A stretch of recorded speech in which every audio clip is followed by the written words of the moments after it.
Silas Ketch paid Mercy Bell's last 3 harvest hands to walk away while her wheat stood ripe, and thunder gathered beyond the south field. A woman running a farm alone pays in promises, he told them loudly enough for Mercy and the yard to hear. By tomorrow's rain, she could lose half the crop. If she missed the rail contract, Silas would take the machine and the south field. Then a dust-covered cowboy stopped outside her closed gate and asked her for work. "Ma'am," he said, "give me work on your farm. I can handle horses, belts, wagons, or any fool thing made with leather and stubbornness." Mercy looked at his split boot, then at Silas's silver in the departing men's hands. "I do not need another cowboy," she whispered. "I need a husband before the clerk closes today." Silas stopped smiling. Caleb Rusk had come asking for wages. Now the ruined woman behind the gate was asking him to put his name between her farm and the man buying it.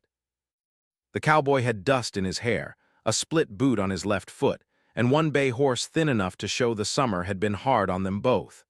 He had stopped at the gate because the gate was closed, and a closed gate still meant something to him. The words hit Caleb harder than a thrown stone. He did not step closer. He did not lower his voice into softness. He had seen men use a woman's fear as if it were an open door, and he had hated them long before that morning. "Then I am the wrong man," he said. "I came asking for wages." Her eyes flickered. They were gray, sharp, tired, and still not beaten. "Wages I can pay after harvest," she said.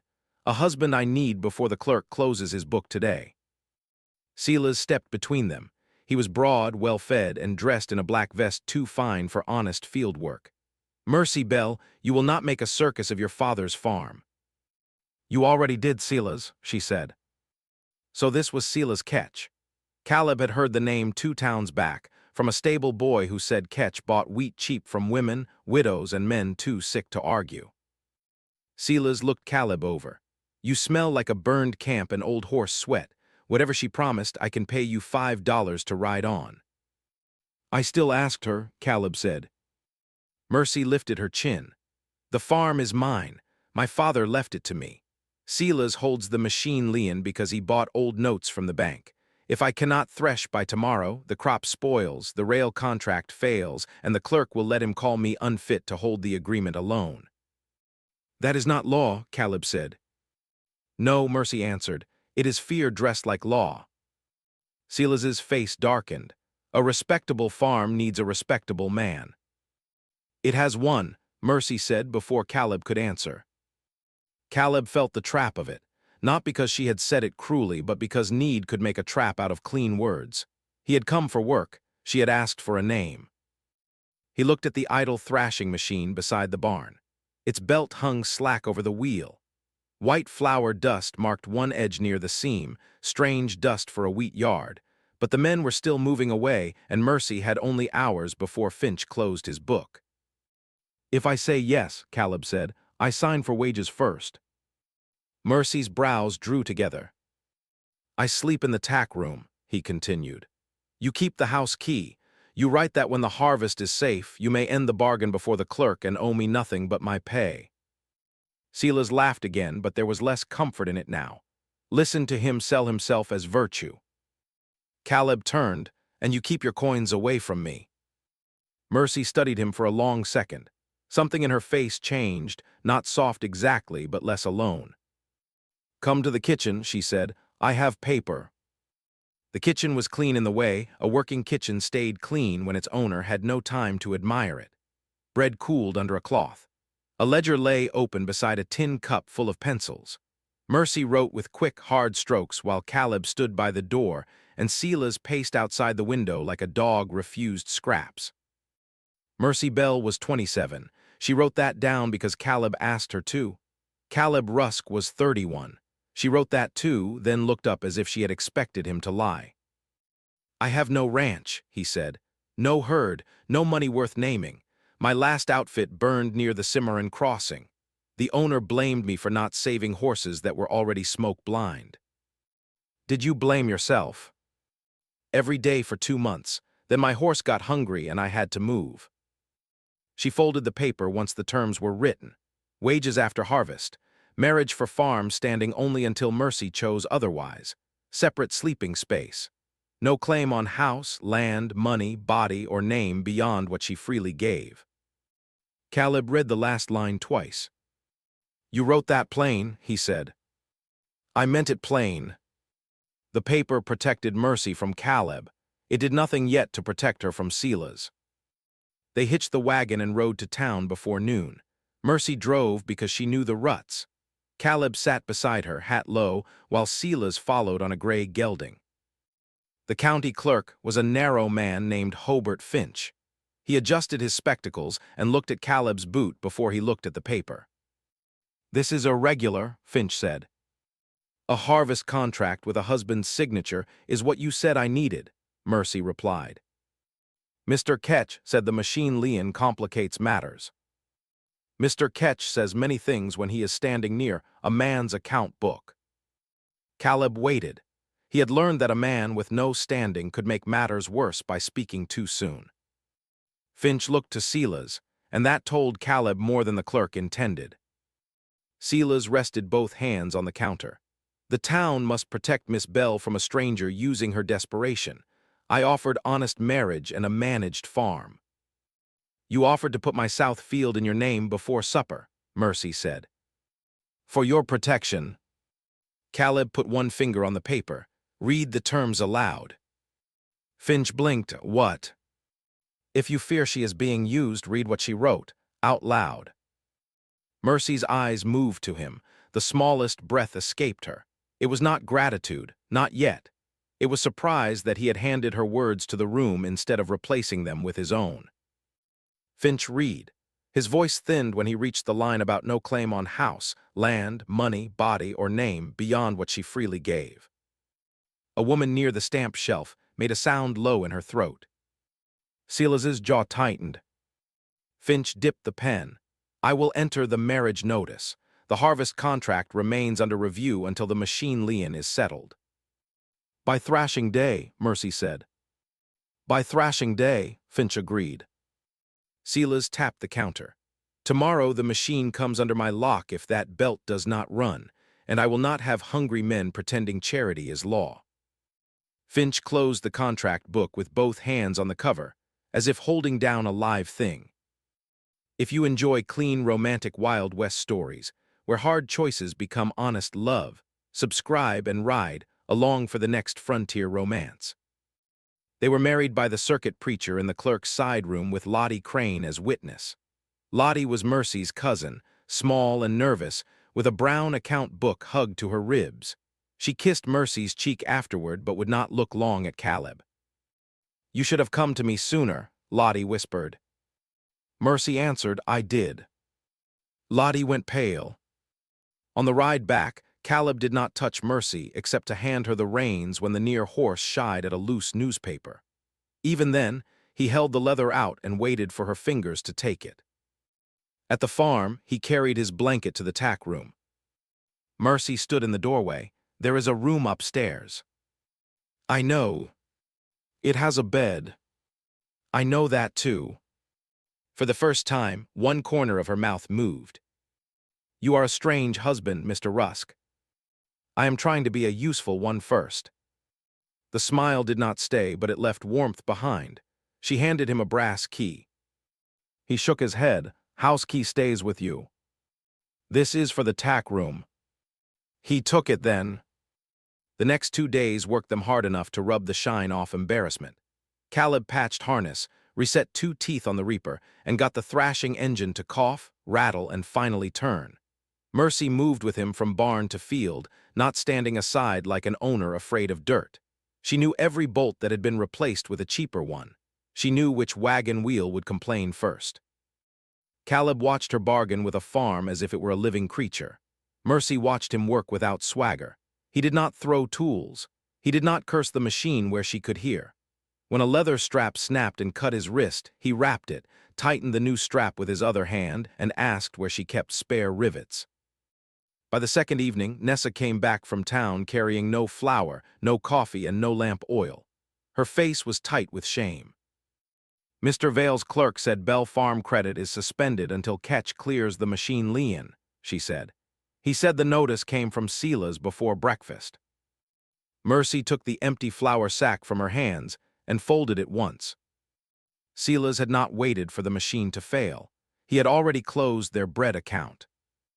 Caleb looked toward the south field where thunder crowded the horizon. Then, tomorrow buys the flour too. Nessa set 2 bowls of beans on the back step, because the kitchen was too hot to breathe in, and there was no sense wasting wood. Caleb sat on the lowest step. Mercy sat 2 steps above, far enough to keep the bargain clean, near enough that he could hear when her breathing changed. "Why did you come through here?" she asked. "I was following railroad work." "But you asked for farm work."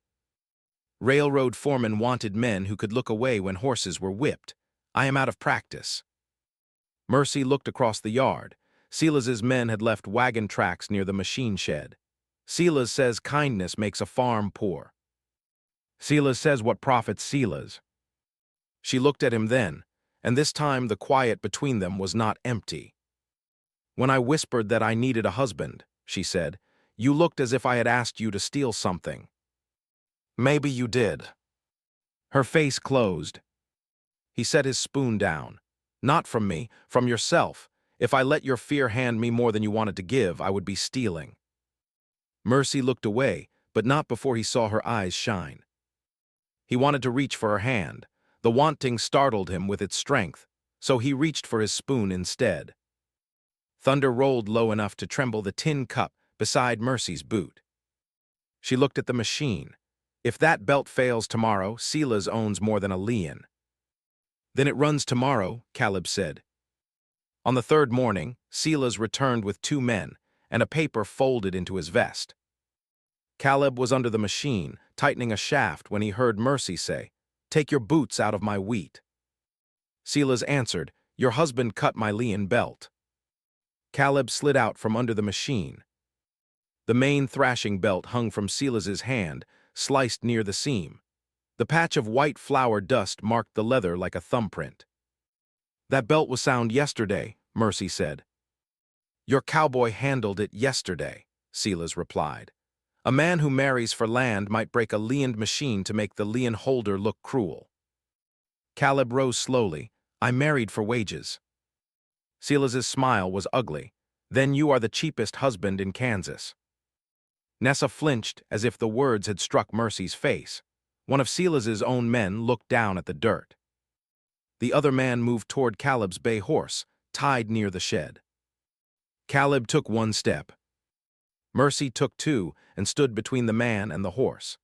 "Touch that animal and I will put your name on a complaint before the same clerk who fears Silas's shadow." The man stopped, but Silas saw what mattered. He saw Mercy choose Caleb's poor horse in front of witnesses.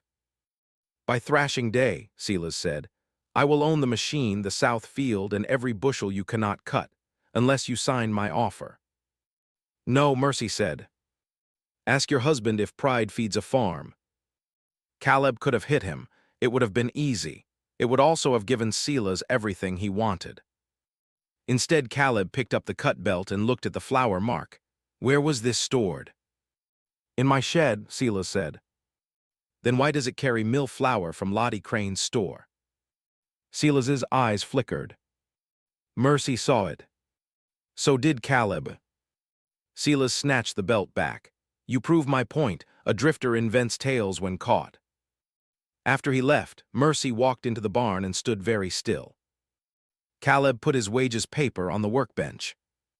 "What are you doing?" she asked. "Leaving you the choice you wrote. If my staying costs the farm, I can go before he makes me the story." She stared at the paper as if it might burn. "You think leaving would protect me?" "It might protect the harvest contract." "No," her voice shook, but the words stood firm. "It would teach every man watching that Silas only has to point, and I will give up the person who helped me." "Mercy.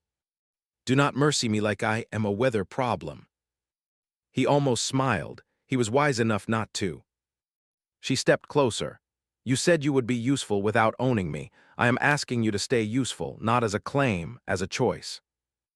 The words settled between them like a hand laid flat on a table. Caleb picked up the wages paper and folded it back into his pocket. Then I stay. That evening, Mercy went to Lottie's store alone. Caleb hated letting her go. Mercy saw it and made him say nothing. That was part of the bargain too. Lottie was counting coffee tins when Mercy entered. Her account book lay open. Silas Ketch's name sat on 3 lines in red pencil. "He owns your credit," Mercy said. Lottie shut the book too quickly. "I cannot talk. You watched him pay my men away. You watched him laugh when I had to marry a stranger to keep my farm standing." Tears filled Lottie's eyes. "You think I do not know. I think you know something about that belt." Lottie gripped the counter. "He said if I crossed him, my mother loses flour and coal. He said your farm was already gone, and if I was sensible, I would stand where winter bread was." "Went?" "Before sunset tomorrow. He said he would post her account in the window before supper if I named him." Mercy swallowed the old hurt. Lottie had been more sister than cousin once. They had slept under the same quilt when fever took Lottie's father. Mercy had thought there were loyalties Silas could not buy. "What did he ask you to do?" Lottie shook her head. Mercy turned to leave. "A flour barrel," Lottie whispered. Mercy stopped. "He brought a belt in after dark. Said it needed marking so his men would know which one belonged to the lien machine. I dusted the seam from my white barrel. I did not cut it. Mercy, I swear I did not cut it." "Who did?" Lottie closed her eyes. Silas took it into the back room with his knife. Mercy looked at the account book. Lottie opened it with shaking fingers. Beside a dated line in small hard writing were the words, "Escape belt marking after closing." "Say that tomorrow," Mercy said. "I cannot." "Then he will take my farm." "If I say it, he takes my mother's account." Mercy's anger broke open, and under it was grief. "Then tomorrow you decide which woman you are willing to watch starve." She left before Lottie could answer. At the farm, Caleb was fitting a spare belt from old harness leather. It would not hold long, but it would turn the wheel if God and friction allowed. Mercy told him what Lottie had said. Caleb listened without interrupting. A listener needs it simple. Mercy looked at him. "Tomorrow," he said, "when people are hot and afraid, say only what matters." She nodded slowly. "The flour came from Lottie's store. It was pressed in before the cut. You never carried that belt there, but Silas did." He will shout. "Likely." The clerk will hesitate. "Certainly." The crew will wait to see who is stronger. Caleb tied off the leather. "Then do not look at me when you speak. Look at them." The next morning, Mercy sent Nessa to town with 3 notes. One to Clerk Finch. One to the rail buyer due at noon. One to every man who had walked away with Silas's coins. The note said Bell Farm would thresh at 10. Anyone who wanted winter wages could watch who stopped it. By 9:30, the yard was full. Men came because rain was coming and gossip traveled faster than weather. Women came because Mercy Bell had married a stranger and refused Silas Ketch, which was either foolishness or courage, and either one was worth seeing. Lottie came with her account book pressed to her chest. Finch came with ink on his cuff. The rail buyer, Mr. Vale, came in a linen coat and looked annoyed to be pulled from breakfast. Silas arrived last with the cut belt in one hand and 2 men behind him. "A public embarrassment," he said. "Mercy, you still have time to sign my offer and spare yourself." Mercy stood on the barn ramp. Caleb stood below her, near the machine, far enough that no one could say he spoke for her. "Run your machine," Silas said. "With what belt?" Caleb lifted the harness-spliced belt he had made. "With this one, until it breaks." Silas laughed. "That will not last a wagon mile." "It only has to last long enough for truth," Mercy said. The first turn of the machine groaned. The second caught. The belt slapped, wobbled, steadied, and the great wheel began to move. A murmur went through the yard. Silas's face hardened. He strode forward and grabbed the cut lien belt from his man. "Enough! This is my property, damaged by her husband, and I am taking the machine against the note." Caleb stepped into his path. Silas lowered his voice. Move, drifter. No. One of Silas's men reached for Caleb's horse again. Caleb moved that time, fast enough that the man stumbled back, but Mercy's voice cracked across the yard before fists could follow. Look at the belt. Everyone turned. Mercy held the cut belt high. Her hand shook once, then steadied. This flower came from Lottie's store. It was pressed into the seam before the leather was cut. Caleb never carried this belt into her store, but Silas did. Silas barked. A woman who married a tramp will say anything.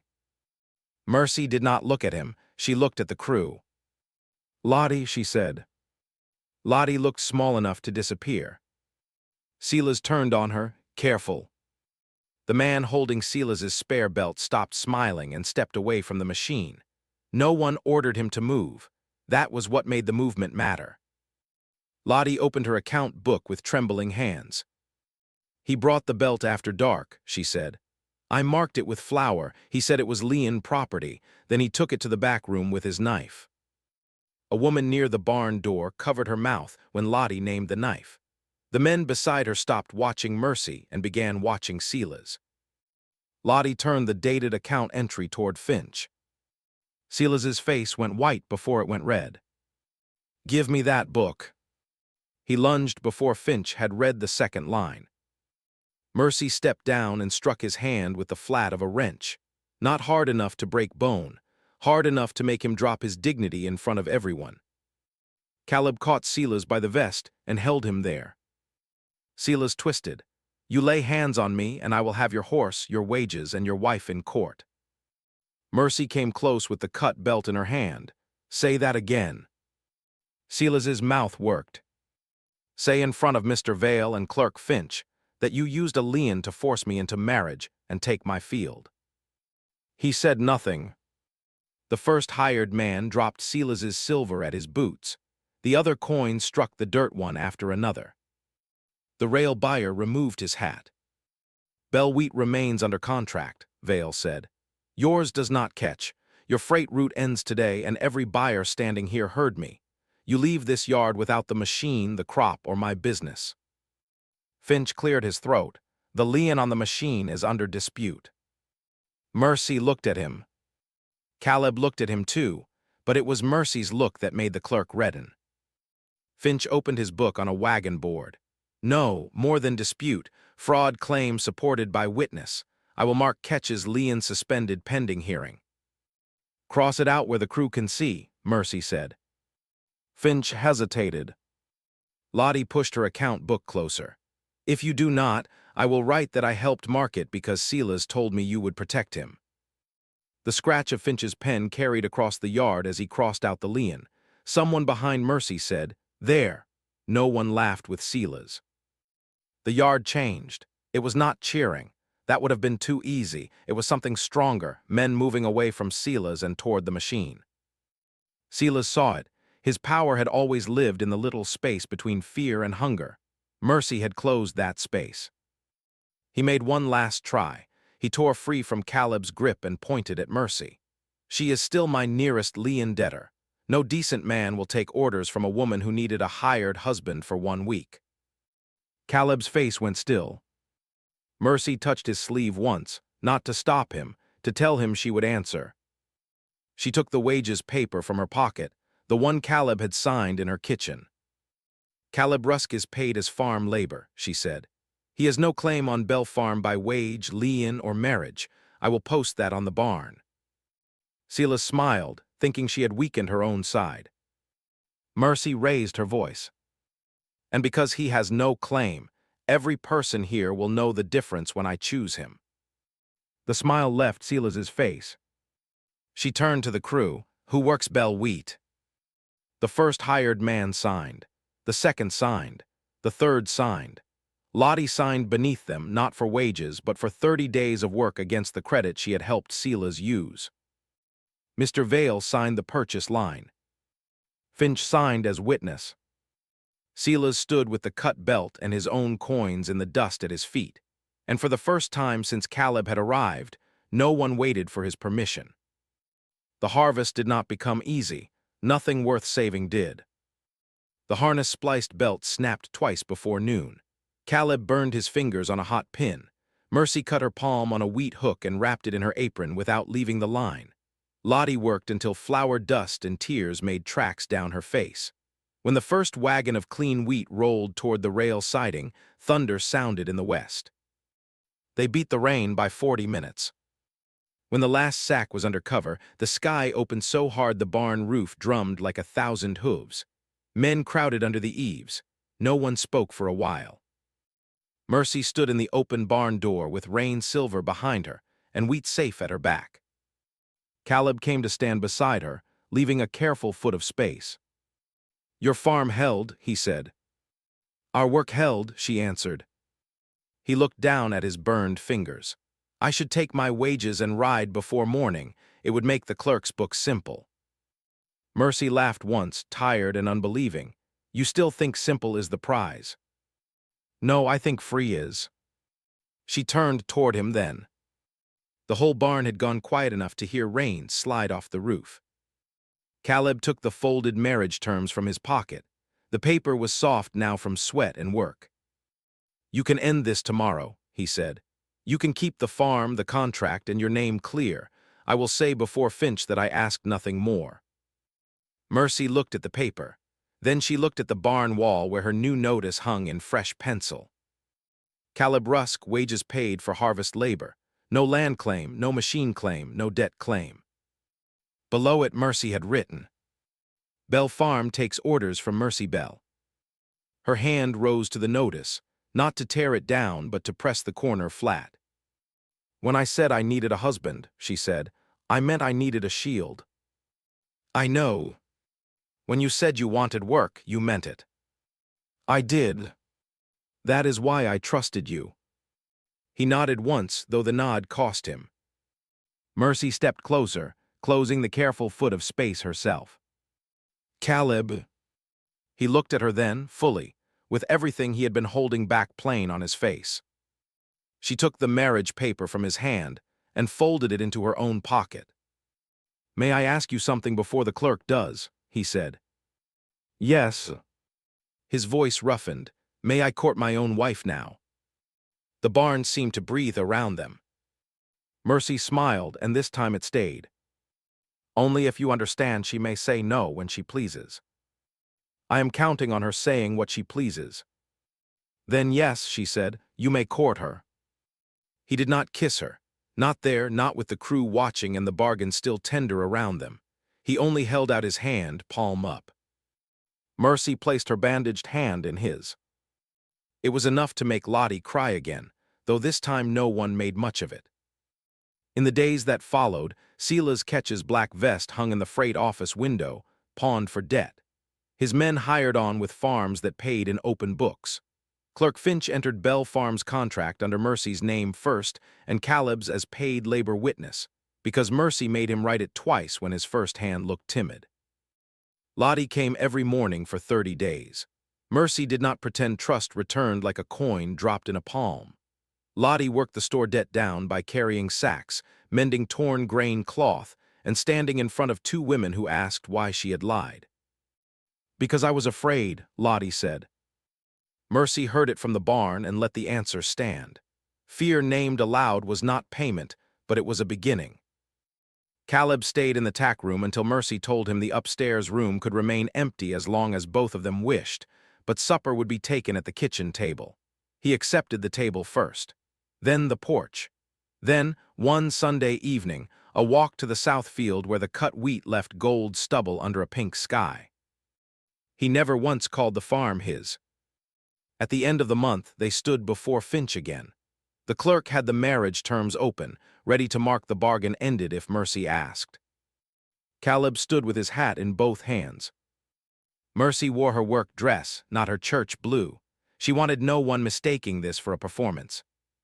Finch dipped his pen. "Miss Bell, do you wish to dissolve the agreement?" Caleb looked straight ahead. Mercy looked at the man who had asked for work and given her freedom first. "No," she said. Finch paused. Mercy took Caleb's hand in the clerk's office, where Silas had once tried to name her future. "But write this plain," she said. I kept my farm before I kept my husband, and I kept my husband because he knew the difference. Finch wrote it plain.